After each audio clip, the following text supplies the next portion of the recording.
Recording now. So welcome again. We have a shorter meeting today. It just wow. Sorry, I opened the wrong presentation. I have to. Sorry, I'm so sorry for this. I have to open another presentation.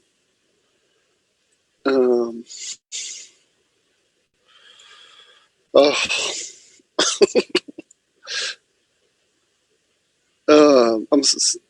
This is. It happened to me before as well, Mikhail. You know? Yeah, it's a bit embarrassing. It looks almost the same, so but it's not optimal.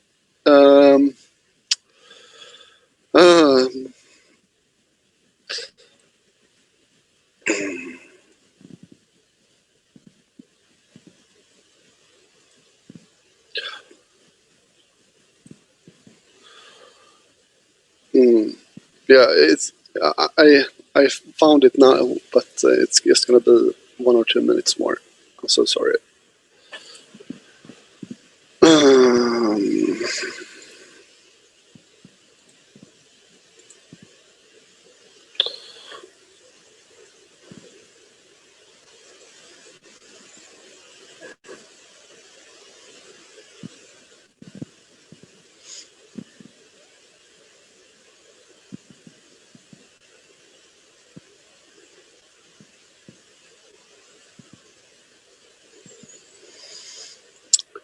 Yes.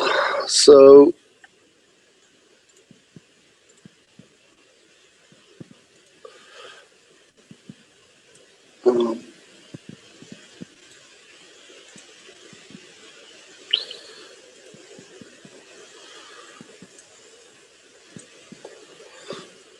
there we go, Stefan. Do you see the right presentation now? Yes, absolutely. Okay. I'm gonna resume. The recording. Okay, so here is the proper presentation for today. I'm sorry about that.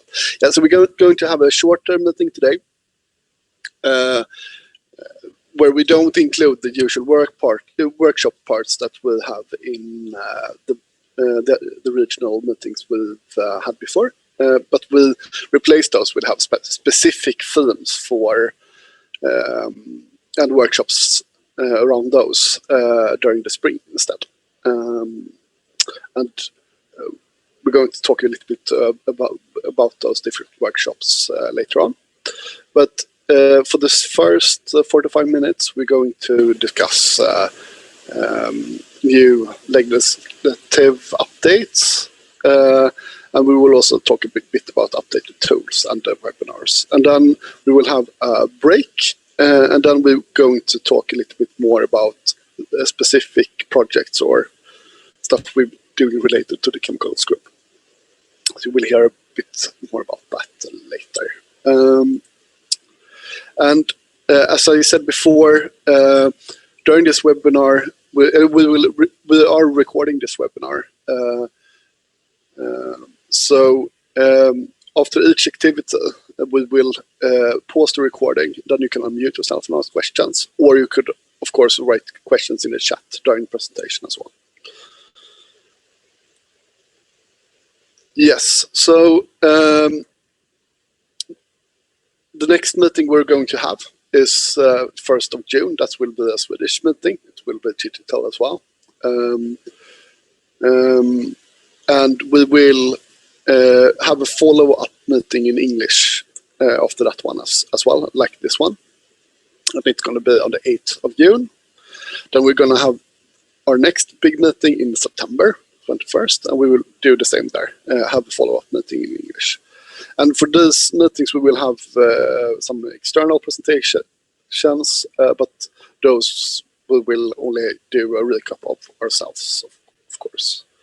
And then I want to advertise the crash course in dyeing techniques that is going to take place this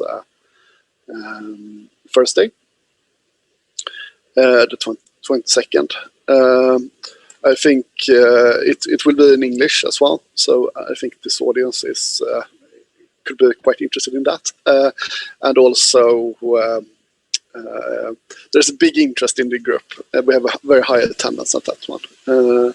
And we will also, during next week, have a webinar around sharing about results from chemical analysis within the chemicals group. That webinar will be done in Swedish. That's why I kept the Swedish wording here. Yes, and you can see the team here. We will, me and Stefan will present during the first 45 minutes here, and then we will have Malin and Elizabeth joining us for the second hour to present their presentation about specific projects. Yes. And just to remind you that you can actually find all the presentations. You can find the presentations, but you can also find the upcoming meetings at the Chemicals Group's website, webpage. And you can find the Zoom links if you have misplaced your email or something like that. And you can also download those meetings through this application on the website. So you can get the link directly into your calendar. So that's a tip for if you want to keep track of all the meetings we have. Another administrative thing that we will do is that we have a long list of contact persons, and that was before related to all the people who have had access to the web page. Because we have a change format, we don't have this in an automated way anymore. So we have to fix this manually, which is a bit of an inconvenience for us. We also find that it might be difficult for you as well, because then you don't know who you should contact at other companies. So what we will do here is that we will have one contact person per company instead of listing everyone. But this means that you won't be able to see directly yourself who of your colleagues have access to the website, which means that we have to complete. We also have to have a follow-up with you regarding who you want to have access to the web page. But we will do that on a regular basis in the future. Yes, so those were the administrative points. So now I'm going to talk a bit about upcoming legal issues. And this is just a recap on the different laws that or regulations that's come in place in recent time. We have talked about all of this before. One interesting thing is about the skip database. They received a lot of notifications to the skip database, and they're in the progress of also making it the data accessible for the public. But that has been delayed. So we're still looking into. They're still looking into some technical issues regarding dissemination from the skip database. But that will happen in the near future. So that's one thing related to the skip database. The other ones are have we talked about before. Then we have the suggested regulations. We have the Swedish textiles tax. We don't have any news on that. It hasn't come up on any list of propositions from the government. It hasn't been sent to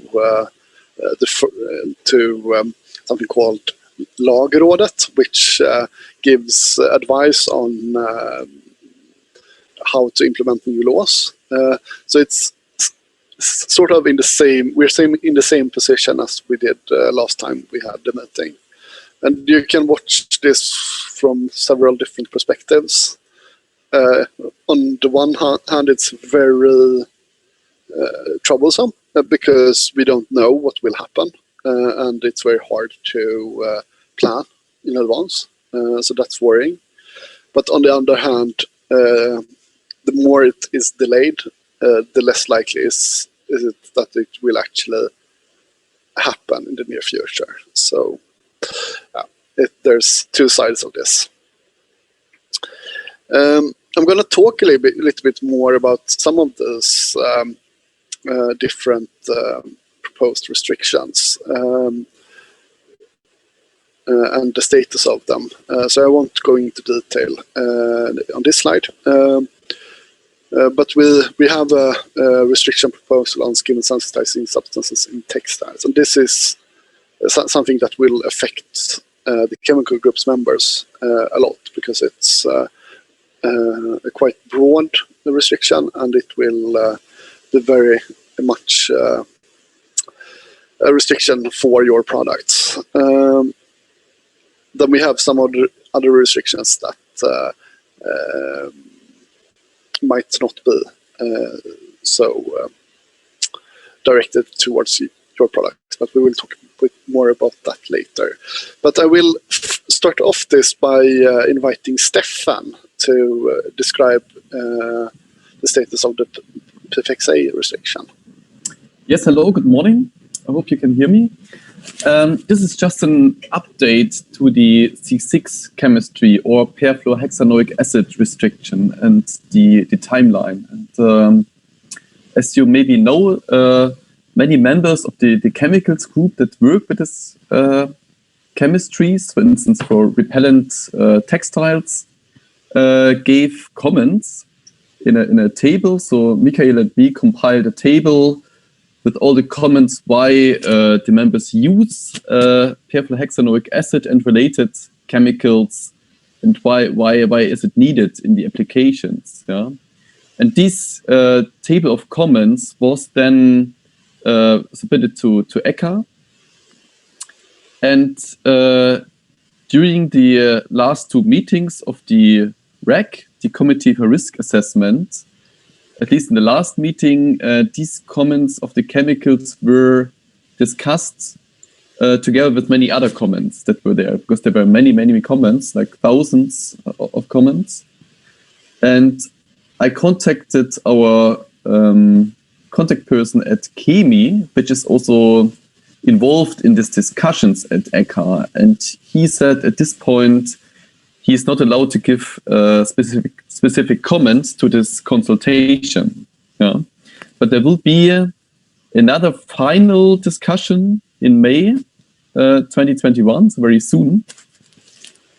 And then the RAC and the CIEC. The CIEC is the committee that deals with the socio-economical analysis of the restriction. That means, okay, what happens to the company and the economical aspects. They will publish a response to all of the comments on the ECHA website. Yeah, then you can see it. Then after this, the CIEC will have another discussion on 21st of May, and also will publish some specific comments to the economical aspects of the restriction. And then there are 60 days of public consultation where you can again say your opinion. And then in 2021, September, the CIEC has its final discussion before, most probably in 2022, there will be regulation of perfluorohexanoic acid. Yeah? So this is the timeline which is foreseen right now. And after the regulation is in force, there will be also 18 months of transition period. Yeah. So this is just an overview about the timeline. And if you have specific questions, we can try to forward this to our Chemi contact. Yeah. Exactly. Thank you very much, Stefan. Yeah, and I sort of want you to keep this timeline in your mind, because we will talk about these different committees now for the next coming regulations as well. So first I want to talk about this restriction of skin sensitizing substances.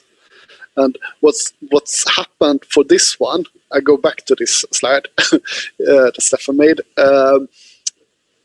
We have passed a lot of these different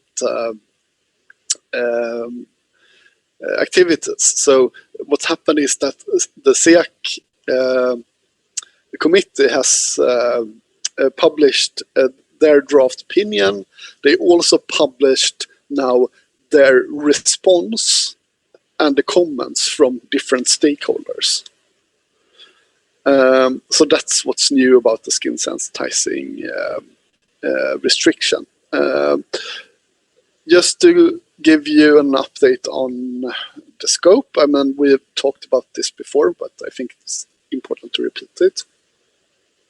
So the scope for this one is similar to the CMR fast track one, but it's not written in the same way.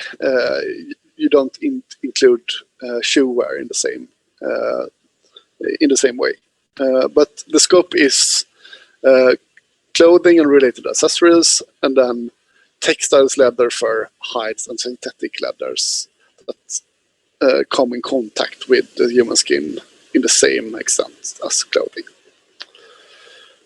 Something that's changed as well is that they have increased the transition period, meaning that when this restriction, or if this restriction is decided on, that it will be enforced, from date we know that it will be 36 months until the restriction actually applies to articles. Another important thing is that PPE is also excluded from this scope. So if you have some articles that are CE-marked under the PPE directive, you don't have to comply with these new restrictions.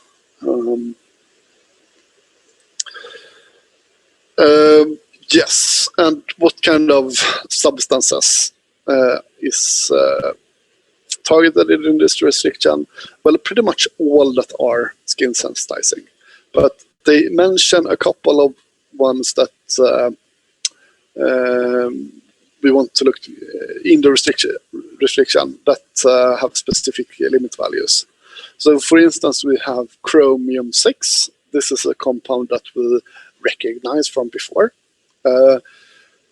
We have a restriction at this moment in both textiles and in leather. In leather, it's 3 milligram per kilogram, and in textile, it's a level of 1 milligram per kilogram. So this would actually change the restriction limit for leather.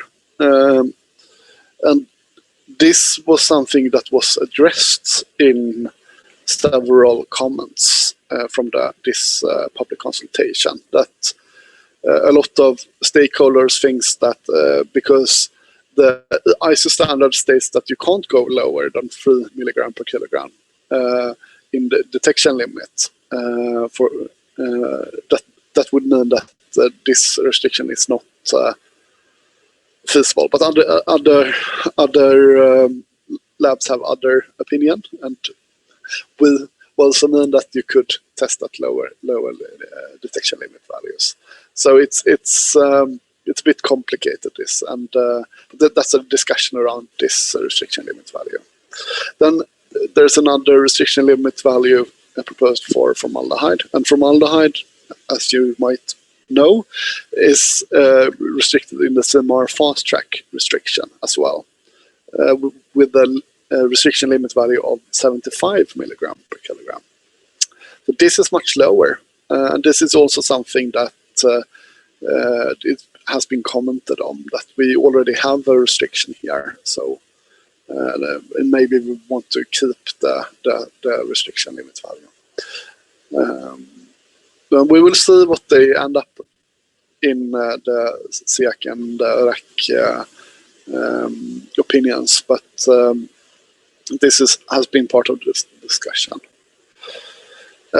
Something that's interesting as well is, of course, for us, is that these compounds, nickel and cobalt, is also part of this one, this restriction, and that's partly the reason why we have our analytical study going on this spring. It's all of these different limit values are set from extractable limits. So that's something that we can come back to later when we talk about the results from our analytical study so far.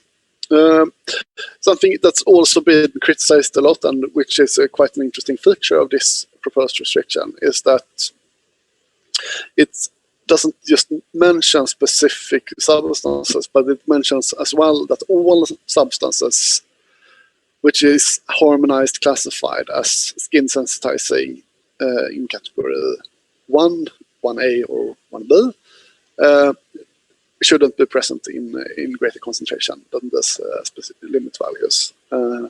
This means that you sort of need to keep in check all of these substances in your products. And this has also been criticized because it's place a burden on each individual company to sort of understand which substances could be present in your products. So that's a really interesting feature. Then they also have listed in a table a lot of different dispersed dyes, and here they say that the limit values should be set to detection limit. So that's a very strict restriction. And these are the ones, the different dispersed dyes that we looked into, when we looked into the Swedish tax, because they pretty much, well, they took all of these different substances when they made the tax from the restriction proposal. And some of those dispersed dyes are quite commonly used, especially in polyester. So that's an issue that's been raised. Also, some of these don't have an harmonized classification as skin sensitizing, which is also a criticism brought up in the public consultation. But I'm not going to go through all of those different substances in detail, but I think it's nice for you to sort of have them in the presentation if you want to look into them more. But this will be an issue because some of those are quite commonly used today in different polyester fabrics. So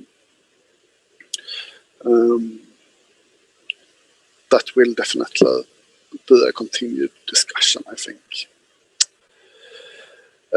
And we will talk a little bit more about our analytical study and the progress so far. But in combination with this, we also have two thesis students from Högskolan i Borås. And they are looking into this allergenic dispersed dyes. And then there we bought polyester fabrics from high-risk suppliers, meaning suppliers that make it possible for you to import directly from a third country at very cheap prices. So we will hopefully have a presentation from them on our meeting in June.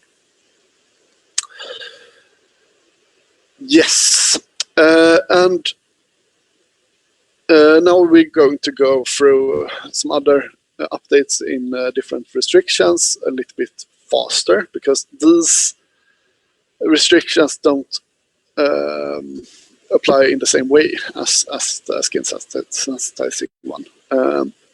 So we have new proposed restrictions for formaldehyde and formaldehyde releasers, and here they have come through all of this process. So here RAC and SEAC have proposed the restriction in the final way. So this is sort of ready for the Commission to take a decision on, basically. But here you have migration limit values, basically. So you test this with chamber tests, restricting how much formaldehyde can leave different kind of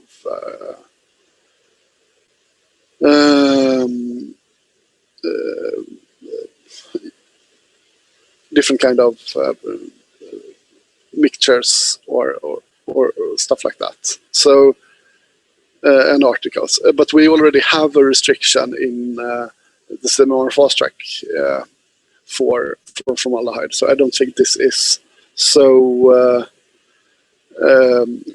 relevant for you, but it might be interesting to look into this, and it might also apply to other products that you have that are not covered by the seminar fast track restriction. These ones we have talked about before. D4, D5, and D6, they are just cyclic siloxanes, which are listed on the candidate list. They will now be restricted in substances and mixtures, meaning like chemical products, but not in articles. So we will hopefully see a decrease of this in different kind of laundry products and stuff like that. And then they have already been restricted in cosmetics, but this is like another step. But it might not be relevant to you if you don't sell chemical products. The same is true for this. This is something that we've been talking about for several years, and it's a big issue for the textile industry as well. But the restriction around microplastics is not aimed at polyester fabrics. It's aimed at microplastics included in different kind of chemical products.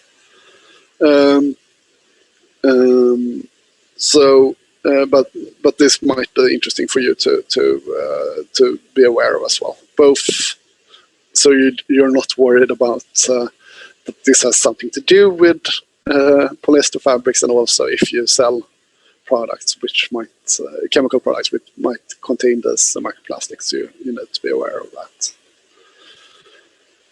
Yes. Another legal thing that we have followed is that China has published new VOC standards. These are not really aimed at products either, but lists, it's sort of like worker exposure limits, so they and also emission limit values, which aims to reduce VOC emissions. So that might be something that affects your suppliers, but in China, but it shouldn't affect, or it will not affect your products directly in a way. These standards are published in Chinese, which makes it a little bit difficult to access, but you can find a link here through to a webpage where it's described in English. This is something that we have gotten questions about, but we won't look into this much further, because both the information is not in English, and also it's not really part of the scope for us. But it might be interesting for you to be aware that we also look into this.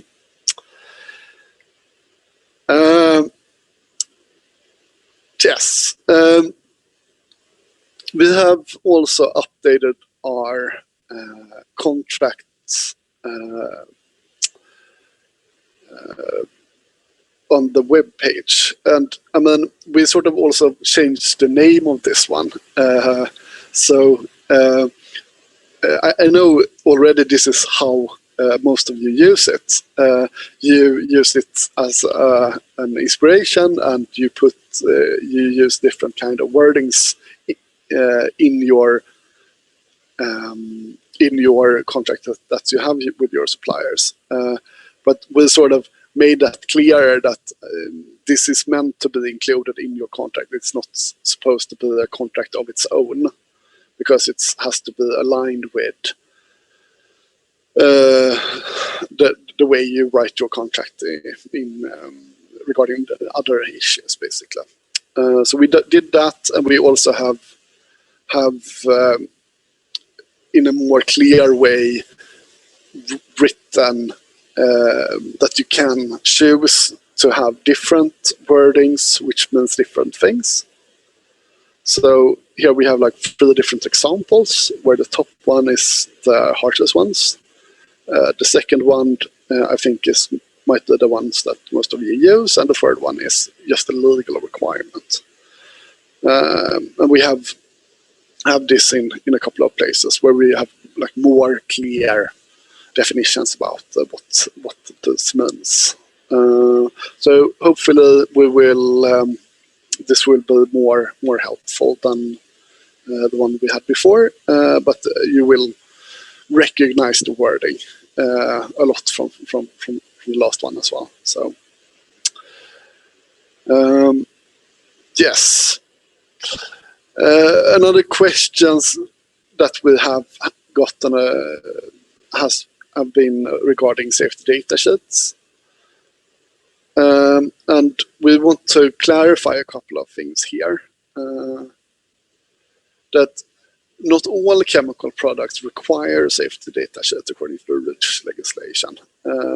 So they might not be the safety data sheets for all chemical products, basically. But and there's 2 different levels. One level is where the safety data sheet has to be like automatically provided to their customer, and that is the case if the product is classified according to the CLP regulation, meaning that it has like the product itself has some kind of danger. If the product contains a substance that have persistent substances in certain levels, or if the product contains a substance that is on the candidate list in a certain substance, or in a certain concentration. So those are like the cases where the safety data sheet would automatically go through to your supplier from the chemical supplier, basically.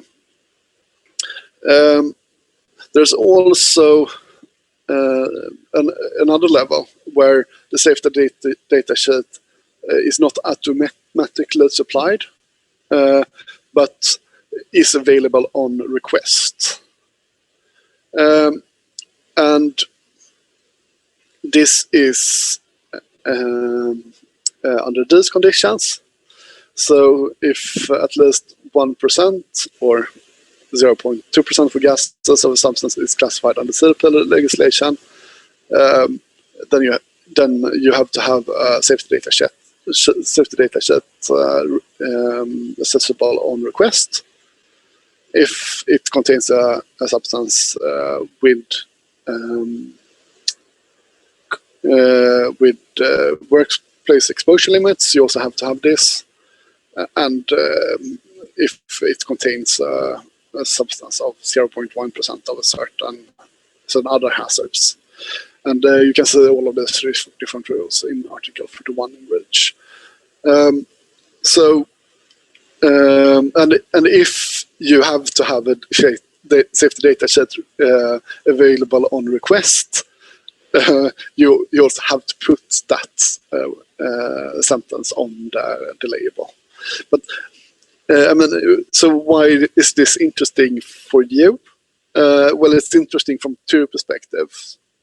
First of all, if you sell chemical products to professional users, you of course need to know this in order to be compliant with the regulation.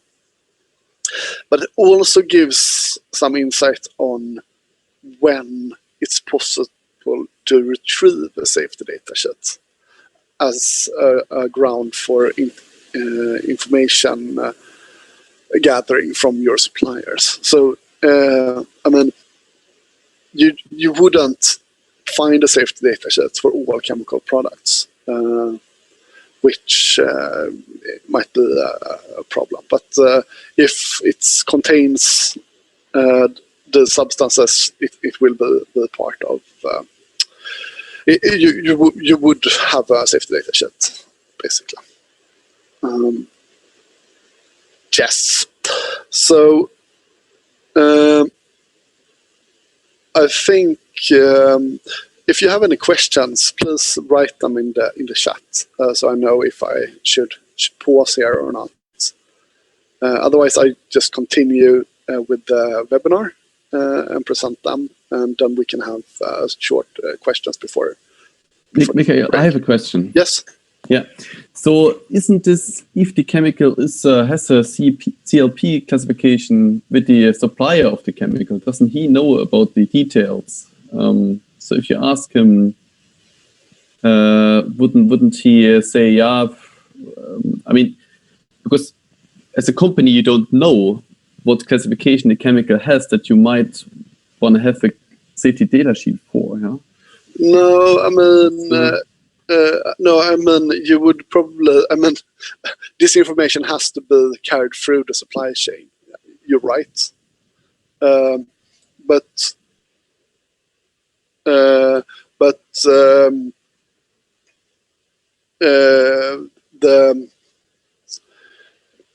I mean, you have to retrieve the information from the chemical supplier in some way.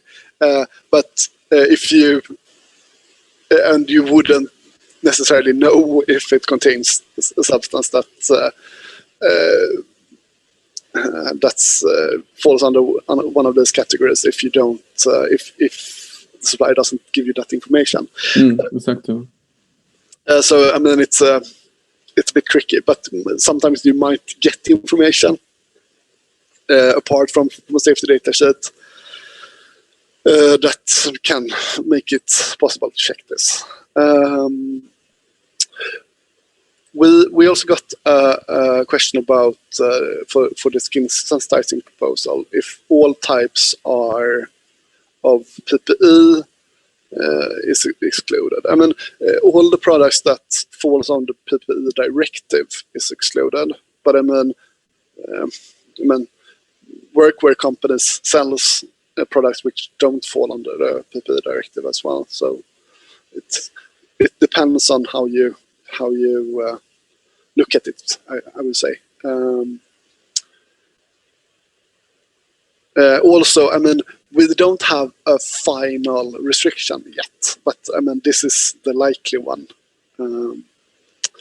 And if bags are excluded, well, it depends. If you look at bags and think that they are exposed to the skin in a similar way to clothing, then they're not.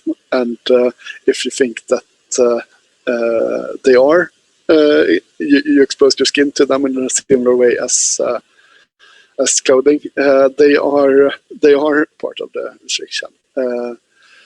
We might get some further insights on this. I mean, for backpacks, it's also a question mark for me. We might get some insight looking at how they interpret the restriction for the STEMAR fast track. But I can't really give you a clear answer on that. But it's very good questions.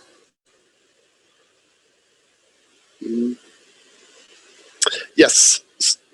So let's, so this is the webinar I was talking about earlier that I really recommend you to attend. We won't record it, so this is your possibility to hear it. We will go through these different types of questions. The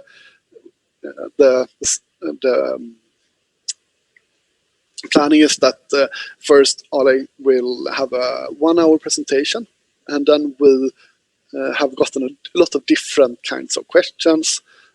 So we thought it might be useful to have a 1 hour Q&A, basically, where we can ask questions to Ale.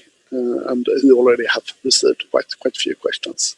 This is a very broad spectrum of different kind of questions that we've gotten, which is, of course, very, very nice, but it's also a bit of a challenge for him to take care of all of them. But we will do our best, basically, and hopefully this will be a very interesting webinar.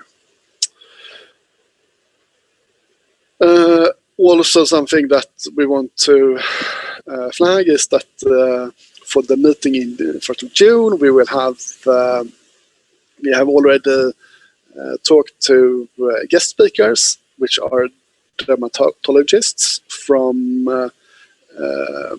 Lund and Malmö University, who are experts on this in Sweden. And they will talk about the clinical aspects of contact allergy to textiles. So basically, how they sort of evaluate if a chemical is allergenic, sensitizing, and also how they sort of work with patients in order to figure out what kind of allergy they might have. So we're very happy to have them. Yes, so now I'm going to pause the recording. I've paused the recording now. So if you have any questions that you want to address to us by muting yourself, you're more than welcome to do so. Also, if you have any oh, sorry, sorry, I forgot about this ones. Stefan, do you want to?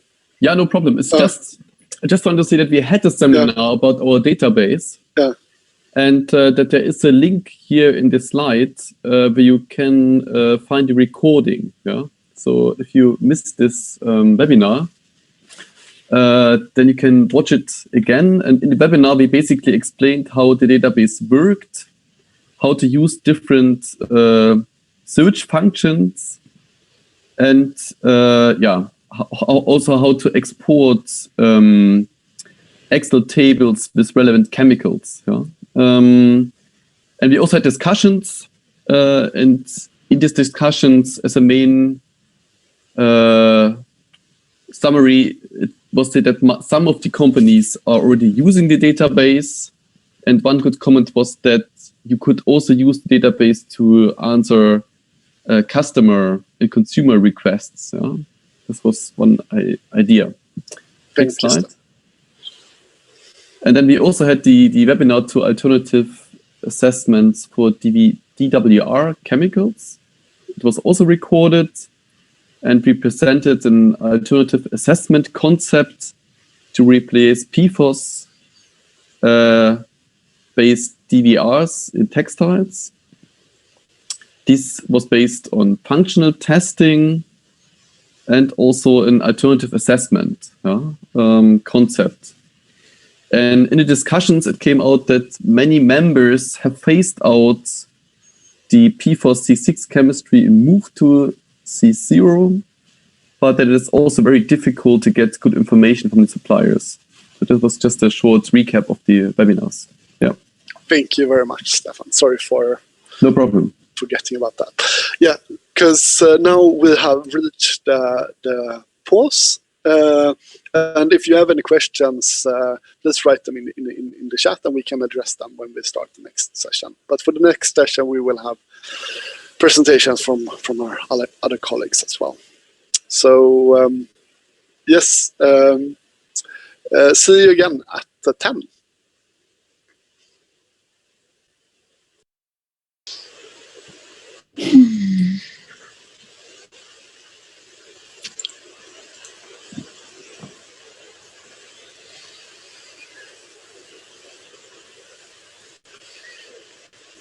Okay, I'll resume the recording. Okay, so now it's time for my colleague Malin Brodin to talk about anti-shrink treatments of wool. The floor is yours, Malin. Thank you. Hello, everyone. Yes, this is a topic. The anti-shrink treatment of wood is a topic that's come up in the annual survey from year to year, where we ask you members what you're interested in. And now, luckily, in 2019, there was a literature study published where two researchers summarized over 100 research articles where they study anti-shrink treatment of wool. So we decided to use this literature survey as a starting point to look closer into this. So now I will summarize that study for you briefly, and then I'll invite you to the next steps on this topic that we will do within the chemicals group. But first of all, I want to show as an introduction how wool shrink and how we can avoid that wool shrinks. So please, Mikael, the next slide. In the surface of a wool fiber, there are epidermal scales. And when it's wet and warm, as in a laundry machine, these scales open. And when there is also a mechanical action, the fibers slide along each other, and those scales can interlock. And this is what's called felting shrinkage, and it's irreversible. Once they have interlocked, you cannot open them again. And this is a good property of wool when you want to felt it or during falling processes. But it's troublesome if you have a garment that you want to clean in a laundry machine. So to make wool machine washable, traditionally, different oxidative treatments with chlorine-based chemicals have been used. And what these do is that they degrade those scales in the fiber surface. It is somehow, anyways, a bit troublesome to use those since they cause emissions of chlorinated organic compounds from the factories where this treatment is made. And these AOX compounds, as they are called, they are difficult for the environment to degrade. They're persistent. They also accumulate in organisms, and they have some toxic properties. So we want to avoid using them because if they are emitted from the factories, they pollute the local environment severely. So there are, in general, two approaches or mechanisms to treat wool fibers to avoid shrinking. It's the subtractive treatments that I described already, where these scales are degraded. It can be made with the chlorine-based treatments, but there are also other oxidants that can be used, and enzymes can do this work as well. The other mechanism is the additive treatments, where a polymer is added onto the fiber surface. And by doing that, this polymer can link the different wool fibers so that they cannot slide so easily along each other. And it also creates a space between the fibers and can cover those scales so that they don't interlock. Often, those two types of treatments are used simultaneously, or you do first the oxidative treatment so that you get the surface chemistry that is better when you add a resin or a polymer in the second step. So they are often combined. Yes, so if we continue to the research literature and this survey that I read, it's a large survey. It summarizes over 100 research publications. So that's very lucky, since I wouldn't have had time to read 100 research studies myself. So these researchers, Hassan and Kar, they made it for us.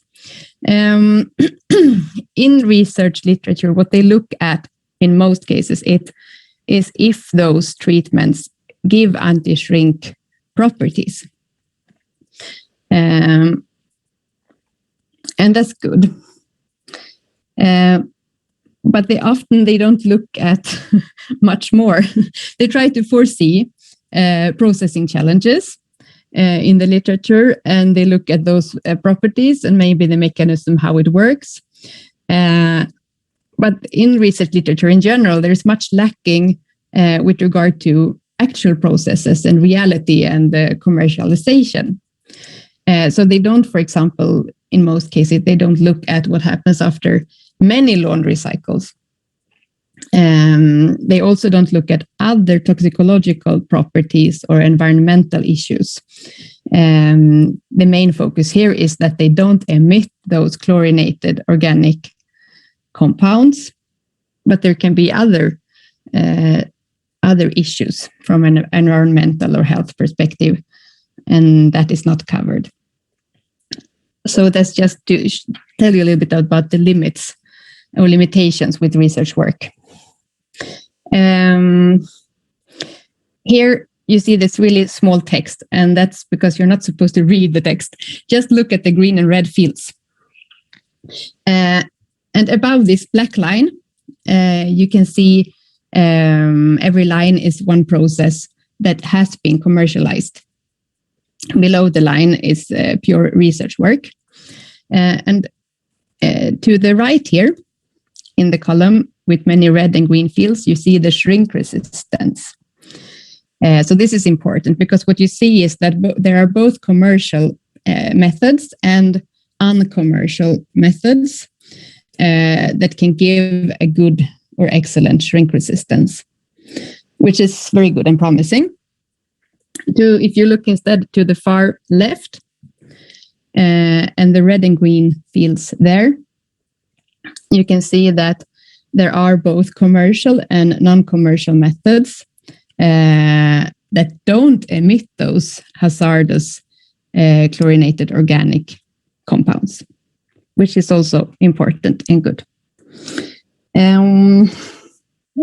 Yes, it's also, before we leave this slide, it's also worth noticing to the far right here, where it's written substrate at the top, that many of the chlorine-based traditional treatments, they are made at the wool tops, whereas many of the alternative and new methods, they are actually made on the fabric.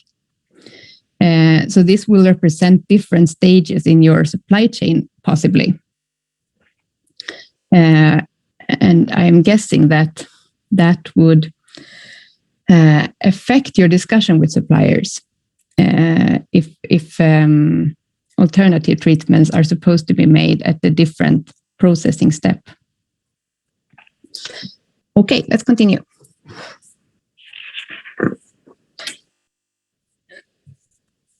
There were many, as I said, treatments in the research survey, but there are also a few that come back again and again, and that many people have studied.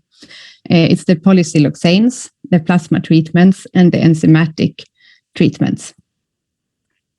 So just to say a few words about them, they can all, in the right, with the right conditions, they can all provide good anti-shrink properties. With the polysiloxanes, it's important to have proper pre-treatment because otherwise they will not attach well to the surface of the wool fiber. With the plasma, which is a degrading method, it can also give good anti-shrink properties. It's often combined with an additive treatment. But there you will have to invest in this processing equipment. And then we have the enzymatic method, which is also degrading. It's important to mention that enzymes, they act slowly. And since the process takes a long time, the enzymes also have the possibility or time to enter into the wool fiber. And that is problematic because if the enzyme gets into the fiber, it can also degrade the interior of the fiber, and we will get the fiber that is weaker. So here you need to make sure that you choose an enzyme that is large enough, maybe attached to something large, so that it cannot enter into the pores of the fiber and only act instead on the surface and on the scales at the surface. So I wrote here, but it depends, and that's this. There are different enzymes. Some of them work fine, some are problematic. Same with polysiloxanes. There are many different polysiloxanes, and it's not that all of them works well for anti-shrink treatment. I'm not planning to say more about that right now. I'm hoping instead that we will have a chance to get back to this anti-shrink treatment in the chemicals group and in a meeting, and maybe focus more on the specific treatments that are most relevant to you and to the members. So we want to invite you to participate, to try to elucidate what is treatments that are useful for you. Because we know what's there, what can be done potentially from the research literature. We know also what you can buy, what's commercially available, but we don't know for sure what is used in products.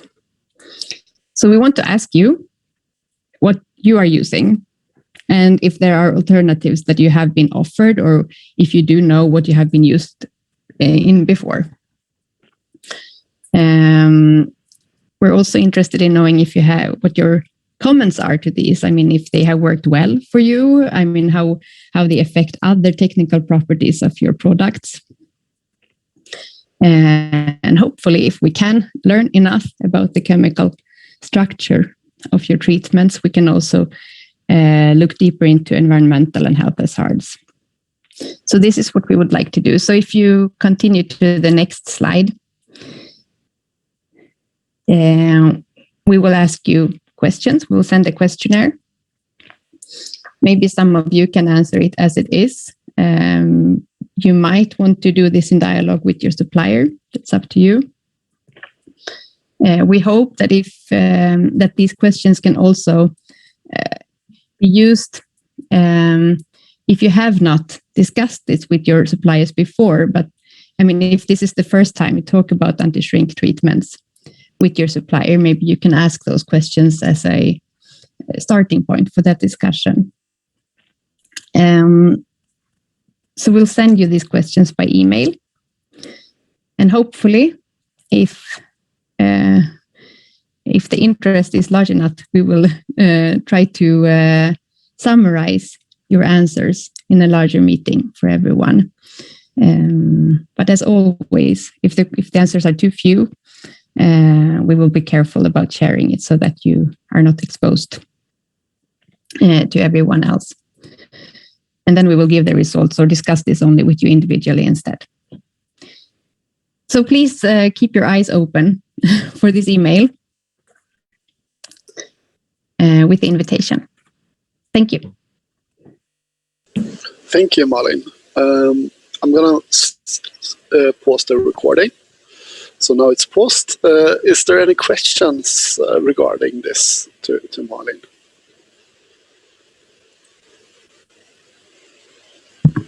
Yes. Hey, Malin. It's Titi. Do you know if any of these treatments are colliding with our chemical guidance? Or, I saw the siloxanes and we've been discussing that quite recently. Yes, with the siloxanes, you have the same discussion as with the other siloxanes, that during production of polysiloxanes, cyclic siloxanes are used. And those cyclic siloxanes, you can find them, it's the ones that we call D4, D5, and D6, if I remember the numbers correctly. And they are at the candidate list. So they shouldn't be present in the products after production. So that's true. And also, I don't know if you if you participated in the DWR seminar that Stefan gave, he also discussed some environmental aspects of siloxanes. So definitely, if we find that these are used by you, and I do believe that some of you might be using them, then we will also discuss them in more detail. But it's probably more a question about problems in the production and emissions from the production rather than having candidate list concentrations in the final product. Mhm. Yes, probably. It's our guess at least. Yeah. Thanks.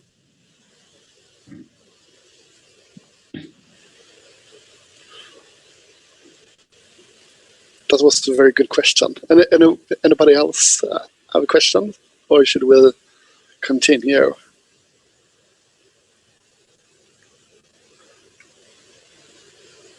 I think we'll continue. And if you have any more questions, please just write them in the chat, and we can discuss them at the end of the meeting. Yes. All right. So let's continue. Do we have Elizabeth with us? Yeah. Yes, you have. I'm here. Perfect. Do you want to talk a little bit about our analytical study? Yes. So you've also been invited to a study, a chemical study, chemical analysis study in this group. And I hope you all have got the email from us. And there are a lot of companies sending in their fabrics to this study. And the study is about cobalt and nickel compounds in textiles and shoes, and it's a connection to the tax proposal, the Swedish tax proposal, because in that proposal they suggest to add a tax to clothes and shoes that contain cobalt and or nickel compounds. And in the tax proposal they connect these to allergenic or sensitizing substances. And since we in the chemicals group also this year is focusing a bit on sensitizing substances, the study also connect to this study. And in this study we are analyzing the total content. So the materials is totally dissolved in acid and analyzed. And that's not that common as we've seen from literature. Usually we extract substances in sweat solution and analyze them. But in that case, you still have the fabric left, and you see what's in the sweat solution. But now it's a total content. Yes, you can take the next slide. So we want to know if there is cobalt or nickel present in textile materials, and in what concentration. And then it's the total content we are looking for. From the tax proposal, we are not sure if it's total content or if it's extractable content that is of interesting in the tax proposal. Or will the levels be above the proposed levels? That's also a question that's raised. And for nickel compounds, there's a limit value of 110 ppm in leather and fur, and other materials, it's the limit is 130 ppm. For cobalt compounds, the limit is 60 ppm versus 70 ppm.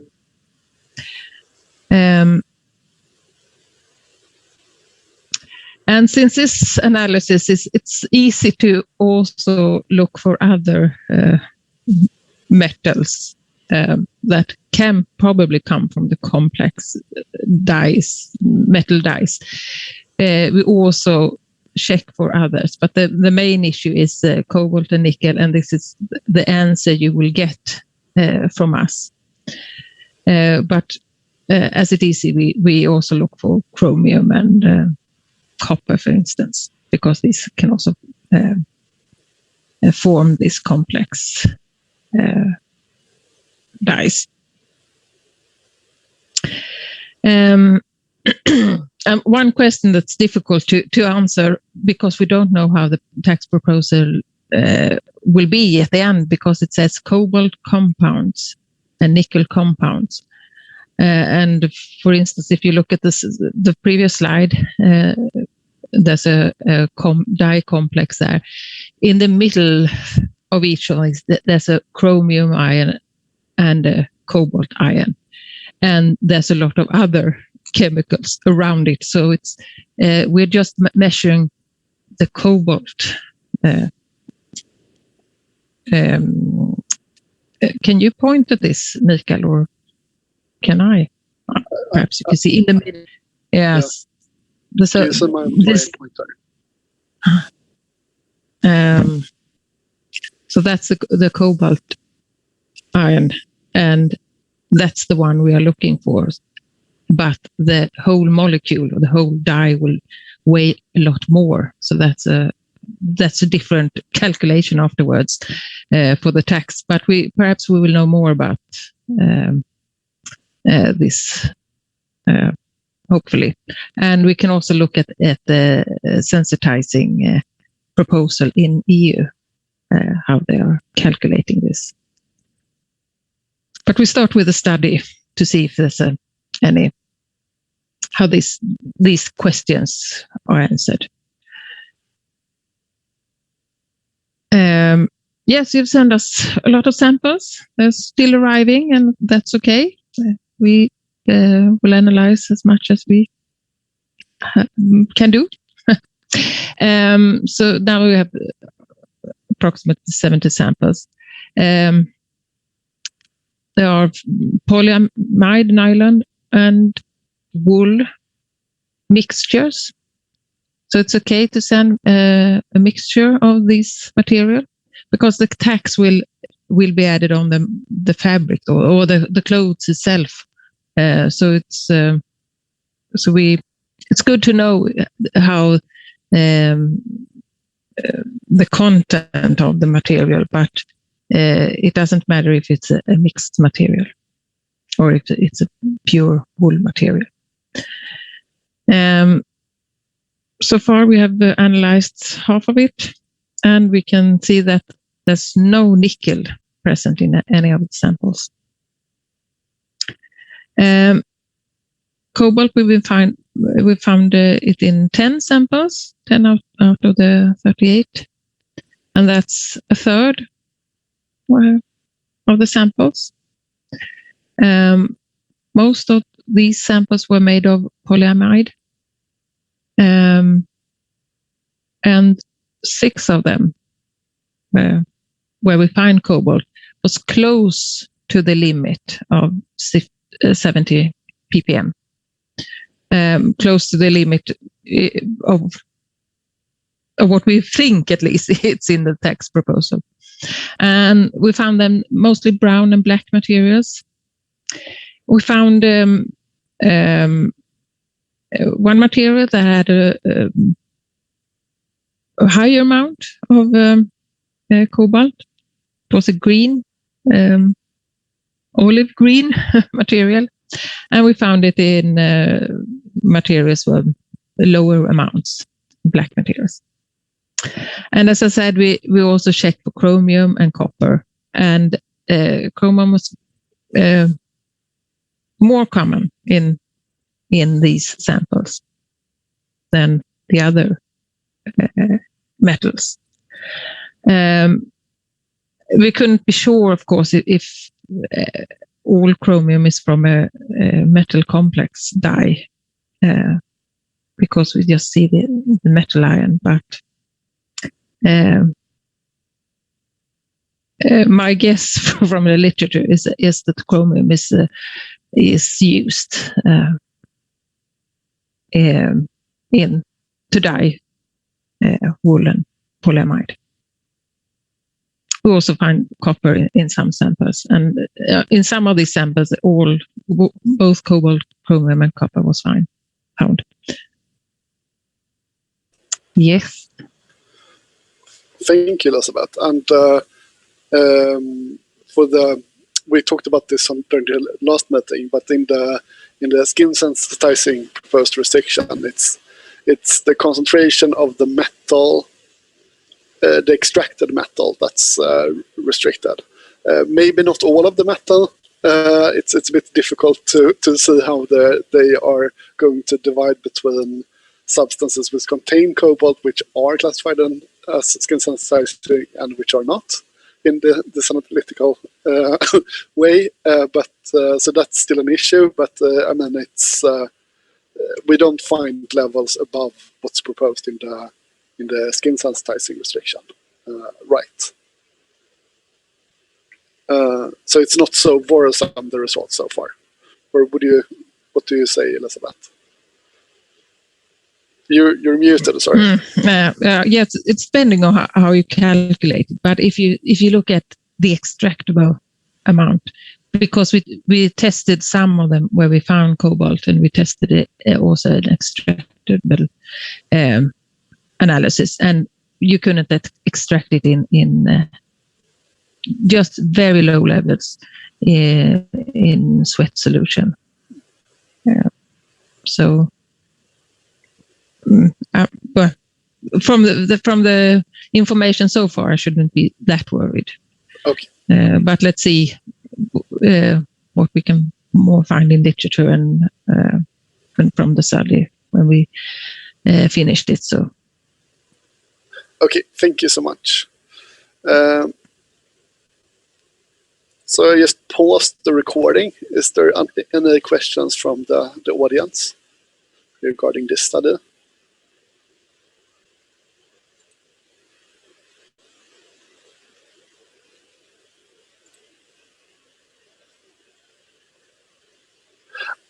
Otherwise, I think we'll continue to Stefan's presentation. Yeah, maybe you want to. We did. Yeah, so you have reduced price for analysis at our lab in Mölndal, and we have the same pricing as we did during 2020. Yeah, you can find this on the Chemical Group's web page. Yes. So now it's Stefan's turn to talk about another project. The floor is yours, Stefan. Yeah, exactly. We had a study about gaming chair materials, yeah? And this study was sponsored by the Swedish Center of Chemical Substitution.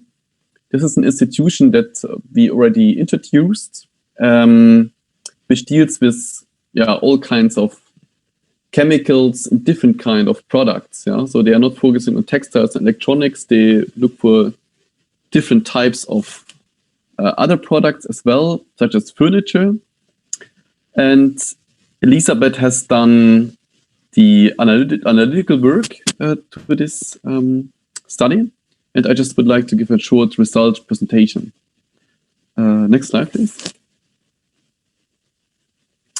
Yeah, and the substitution centers focused on these gaming chairs because the gaming chair as a product is increasing in sales. Yeah, it gets more and more popular.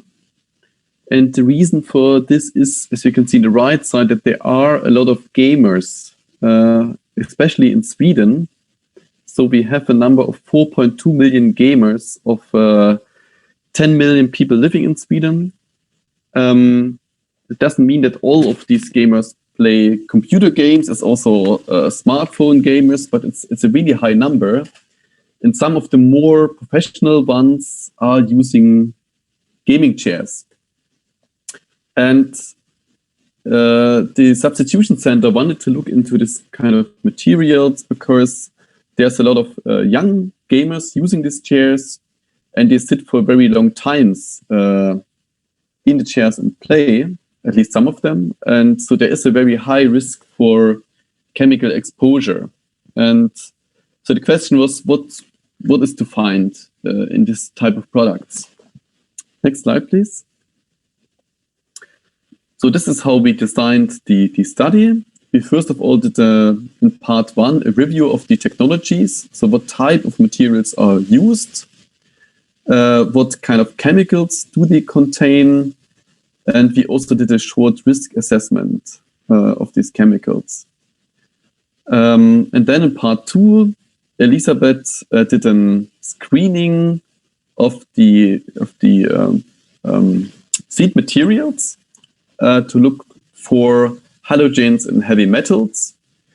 And based on this, we could also decide, okay, is it PU, polyurethane, or PVC-based leather that is used for these gaming chairs? And then we analyzed different types of chemicals, such as solvents, plasticizers, and other chemicals, and also heavy metals. And for the heavy metals, we also did a sweat extraction. And this relates a bit to the information we had before. So it was not only about how much heavy metal is inside, it was also, okay, how much can be extracted in sweat. And this is then related to the exposure risk of the gamers. Yeah? And we got 12 different samples of different companies. And they were mostly black or also some colored ones. And after this analysis and quantification of the different chemicals, in part 4, we did a review of alternative chemicals. Next slide, please. Yeah. And in the review process, we found out that most of the seed materials that are used in gaming chairs are based on polyurethane leather. But there's also a PVC leather, but it's not so common. But most of the gaming chairs are based on PU leather, and they are mostly produced on a solvent-based process in Asia. And that's why we also looked for the solvents. And we have, as you can see on the left side, this potential exposure area for the players, which is about half a square meter, and you can be exposed either through skin contact or also due to inhalation. And in the middle, you can see how such a synthetic leather looks like. You have a foam layer, which makes the leather soft, and then you have a skin layer, and this is all glued to a fabric substrate. And we identified different chemicals out of the PU process that could be problematic, such as solvents and also the isocyanates, if they are unreacted, and catalysts. So we screened for these chemicals. Next slide, please. These are the results of the screening of elements. And you can see here there's 12 gaming chairs. And if you see, if it's red, then it says, okay, it's a high signal. Yellow corresponds to a low signal, but the element is there. And green, there was no signal. And you can see here, for the chlorine, we had some signals, but we assume that in sample 4 and 5, this is related to pigments because they were colored. So most of the chairs were PU based, based on this assumption, because in the PVC you have chlorine inside, and if there's no chlorine inside, then it's PU leather. So all the chairs were basically based on this material. And then for the other elements, we saw that we had some very high signals for lead, some medium signals for cadmium, and also very high levels for arsenic compounds, which was very surprising, and some copper as well. But as I said, these are more like it's a screening approach. Next slide, please. Then we looked into solvents, and this is a similar analysis that we have done before in the chemicals group. And we see these two solvents here, DMF and DMAC. These are typical solvents that are used in the polyurethane process to make the leather. We also tested other solvents, as you can see written here below, but we didn't find these solvents, such as benzene or NMP. But you can see here that all of these samples contained higher amounts of these aprotic solvents, which are substances of very high concern. And 2 samples were over the limits, the information duty for these solvents. And the others, some of the others were close to it. Yeah? But you could see that all of these samples had these issues of the solvents. Next slide, please. The other chemicals we analyzed, the phthalates or bisphenol A and others like siloxanes or tertiary phosphines, were not present in the gaming chairs. So there was not a problem related to these chemicals. Next slide, please. And this is now the analysis where we quantified the heavy metals. And on the left side, you can see the screening results. On the right side, we looked into some chairs with high signals. So the gaming chair sampled 6, 8, 9, 10, 11, and 12. And we saw that here we had really high levels of lead and especially arsenic compounds. Yeah? And all of these 4 samples here, 6, 8, 9, and 10, they were over the information duty.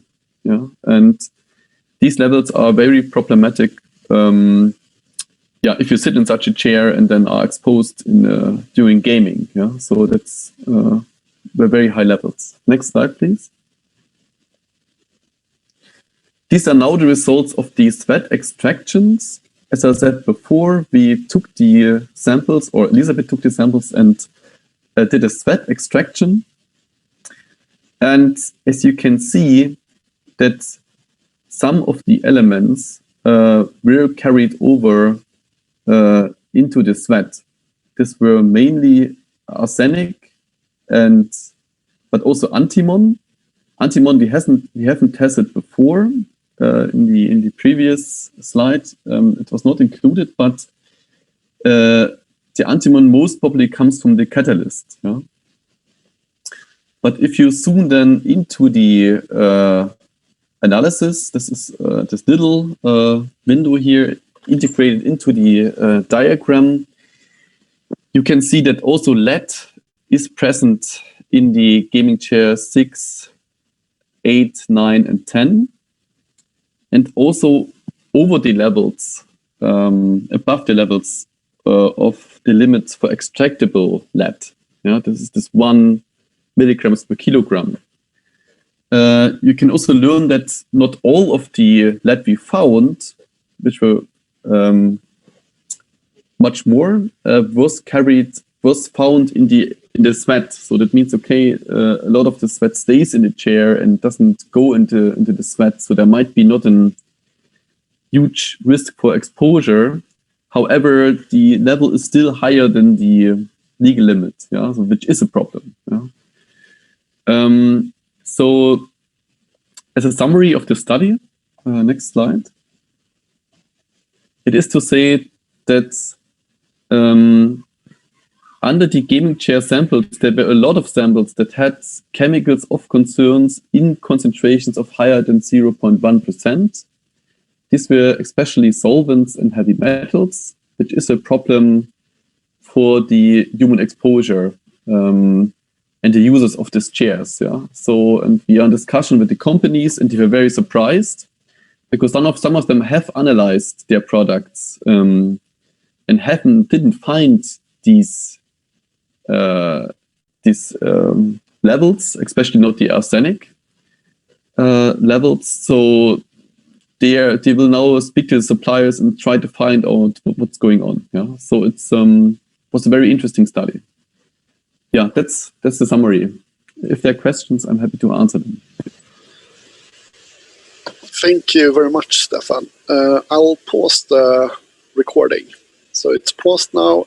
So if you want to unmute yourself and ask questions, you're more than welcome to do so.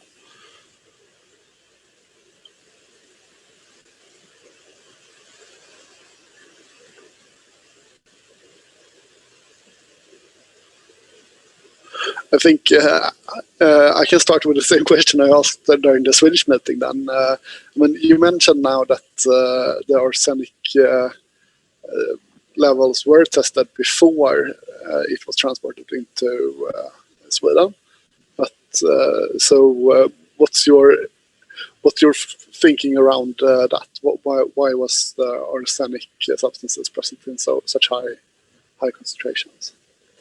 Yeah, we have the assumption that it could be from transport. Yeah, that you basically there is some older preservatives based on arsenic compounds which are quite old, and they are typically used for leather to preserve leather during transport, for instance, in containers. Yeah, so that's an explanation. Yeah, but on the other hand, we made some research with the companies. And they basically have sent the samples from the production site to us in zipper bags. So we didn't have this transport actually. So this theory is a bit undermined, yeah, by this fact. So it's still a mystery, I would say. Yeah. But it could be due to transport. But the samples we had and analyzed, they were directly out of production. So there was basically no container shipping, so it's a bit strange. Yeah? Yeah. It's very strange that also the solvents and, for instance, were not found. Yeah, so they had all levels below a quantification limit. So it could be due to just not very good analysis. Yeah, maybe Elisabeth has done a better job. Yeah. Exactly. Okay. Stefan, for a lot of us, we don't produce gaming chairs, but we use a lot of PU. Mm-hmm. Would it be worth starting to test for arsenic as well in PU used for garments or other products? Yeah, I'm not sure. I mean, the arsenic we did not find in all the samples, yeah, and we just had 12 samples, which is not a large amount. So I think the study of the chemicals group with the more than 50 samples, which was much higher. So, but there we didn't test the heavy metals. That's true. Yeah, that's true. I mean, it could be worthwhile. It could be worth to test it actually. Yeah, and also for the other heavy metals. I mean, the production processes for the PU materials are similar, I would say. So it could be that they are also present in other products, such as textiles. Yeah, but I'm thinking that you buy the PU and then you process it according to the product you're making. So yeah, exactly. It might still be there. It might be there, yeah. But the arsenic you could track to the samples which were from one supplier. So I think the company we talked with, they said, okay, this is this supplier, and we have to talk to him. Yeah. So it's most probably not in all the samples, I would say, but I'm not sure about this. Yeah. Okay, thank you. Interesting. Yes, we are not that sure about how common it is, but I should say we were very surprised in this case that we found arsenic. So at first we didn't trust the XRF screening. That's why we did other analysis as well. And we were confused, why is it arsenic in the samples? And I don't think I've seen it before, but perhaps we're not the most representative lab to analyze these. I mean, we usually analyze Oecotex material, and that's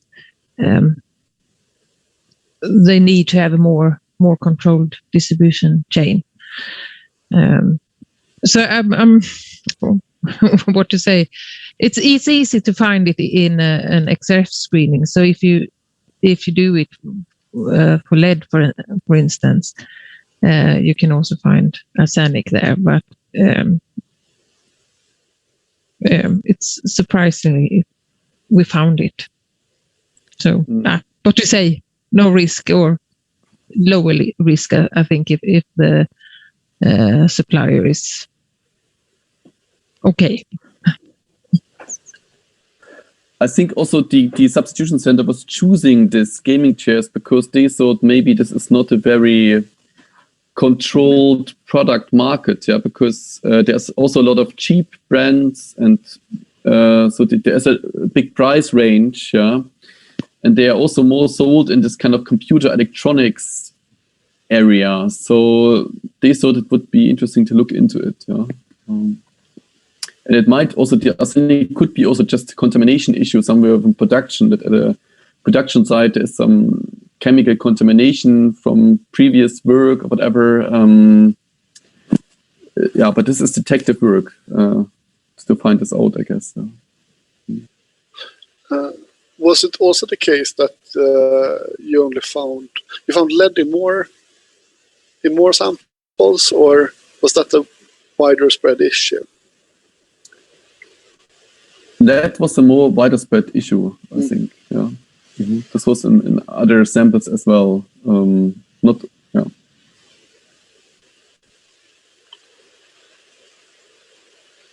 I think in 50% of the chairs we found lead. Okay. Quite high concentrations. Yeah. Yeah, that's our opinion as well, as we usually find lead now and then in materials. But it depends on high levels, because you're allowed to have a 500 ppm in from the law restrictions. So it's yeah, but we also have this low extraction limit of like 1 ppm. Yeah. So, yeah, very interesting. Any other questions? You can also ask questions about the other presentations that we had during the day if you come up with any other questions.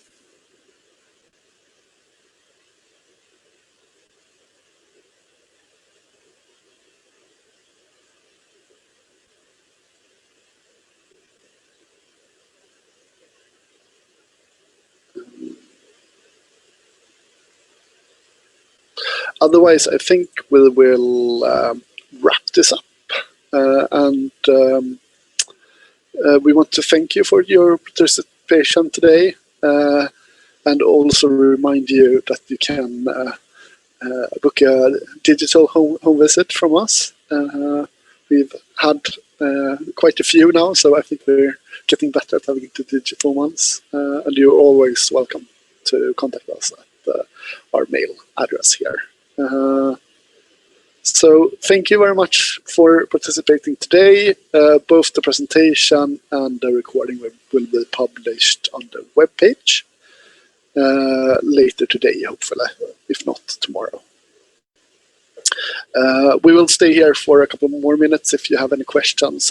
Otherwise, you can. We thank you for your attention today.